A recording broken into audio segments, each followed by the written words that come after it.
Psalm 140, a prayer for deliverance from evil men.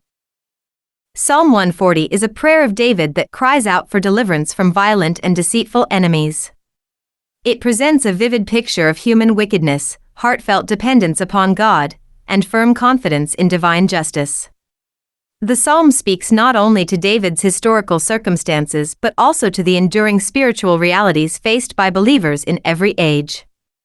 The psalm opens with urgent petitions: "Deliver me, O Lord, from evil men, preserve me from violent men."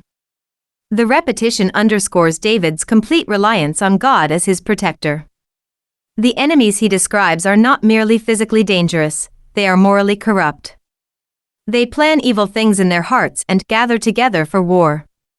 Their hostility is intentional and coordinated. This portrayal aligns with the broader biblical teaching about the fallen condition of humanity. Notably, Paul the Apostle cites verse 3, "The poison of asps is under their lips," in Epistle to the Romans 3 verse 13 as evidence of universal sinfulness. Thus, what David experiences personally reflects a deeper theological truth: evil flows from the heart and manifests itself in destructive speech and action.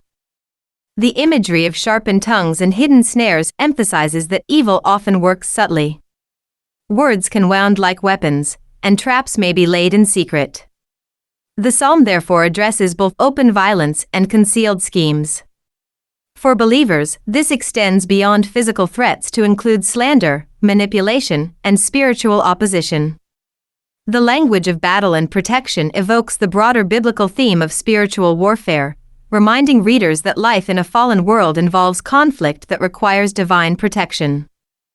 In verses 6 to 8, the tone shifts from description of the enemy to declaration of faith. David affirms, "You are my God."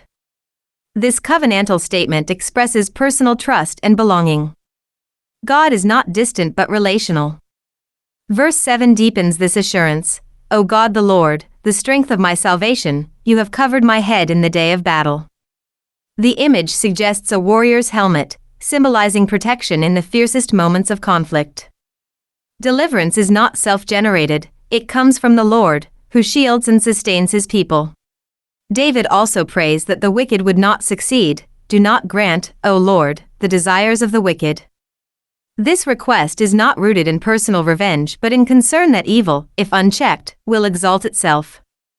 Pride and violence flourish when wrongdoing prospers. The prayer therefore seeks the triumph of righteousness and the vindication of God's moral order. Verses 9 to 11 contain strong imprecatory language, calling for judgment upon the wicked.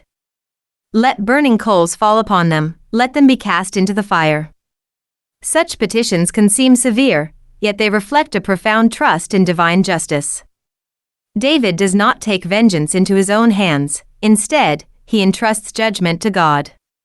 These verses affirm that evil is real and deserving of consequence. They also anticipate the ultimate accountability of all wrongdoing before God. At the same time, the New Testament teaching of Jesus Christ to love one's enemies places these prayers within a larger redemptive framework. Personal forgiveness and reliance upon God's final justice coexist. The believer may relinquish revenge while still longing for righteousness to prevail. The psalm concludes with confident assurance: "I know that the Lord will maintain the cause of the afflicted, and justice for the poor." This declaration moves from plea to certainty. God is portrayed as the defender of the vulnerable and the upholder of justice. The final verse offers hope: "Surely the righteous shall give thanks to your name, the upright shall dwell in your presence." The ultimate goal is not merely safety from enemies but fellowship with God.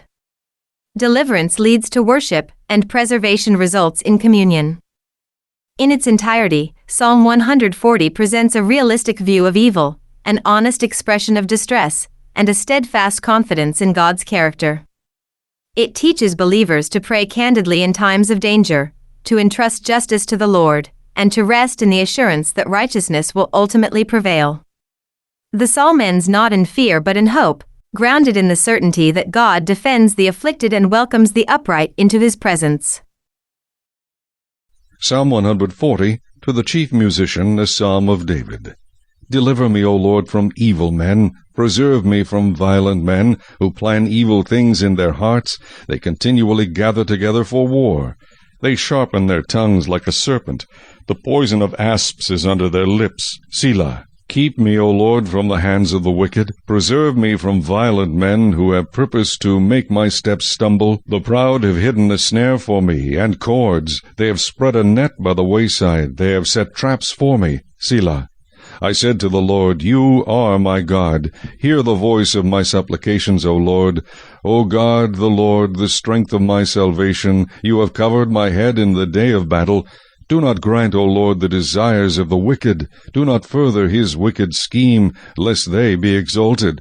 Selah. As for the head of those who surround me, let the evil of their lips cover them. Let burning coals fall upon them. Let them be cast into the fire, into deep pits, that they rise not up again.